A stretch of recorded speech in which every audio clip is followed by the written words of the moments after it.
if you want to get sacked, but obviously you probably still want the payout. Now you just have to force your ownership into a position where you've criticised them, so they have to just pay it out. They have no choice. They have no choice. Yeah. Everyone's a winner. You get your payout on your way. Yeah. Well, everyone's a winner apart from the ownership and the club. Of course, yeah. But that is. But the manager's a winner. Yeah. The manager's a winner. Yeah. He's walking away with his bags. I feel like that statement is the beginning of the end. Yeah. I think if we weren't already getting towards the beginning of the end.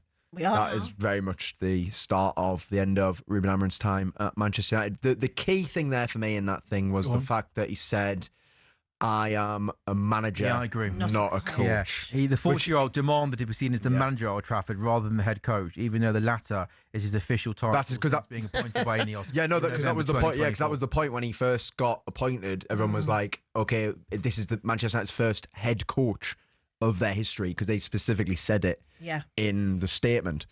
Now, if you look at it from Manchester United board's point of view, looking at this, he's made it very clear there that he feels like there's a lot of influence coming in from the top. Yeah, that is obviously unwarranted. And this is fascinating. I think you're bang on. This feels like great, and this Nuno was a great example this season of a manager that almost spoke in a press conference and said, sack me. Enzo Maresca maybe is not as direct as Nuno, was kind of basically being like, this is where it's going. Yeah. Well, the press conference on Friday Amorim gave, he was super downbeat. He was. And this does feel like it's pretty big, pretty explosive.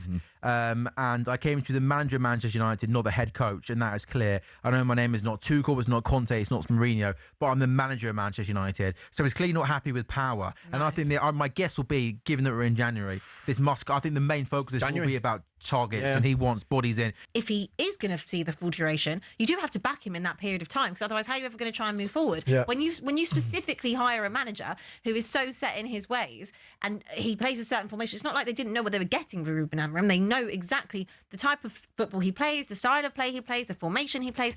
That was always the exact same when he was at Sporting. So if you're going to keep him for 3 years, and that's what they said, then you will have to back him and give him players that will fit into his system. The whole point, if you're going to do that, is to buy players that obviously are universal, and someone like a Cunha and someone like an Mbeumo, they are universal players, which is fine. But if he's not getting what he wants to play in that system, and if they've said that it's very unlikely anyone will be coming in, well, then no wonder he's throwing his toys out the pram, because realistically, he's like, well, I can't be able to do this. What's the point of me being here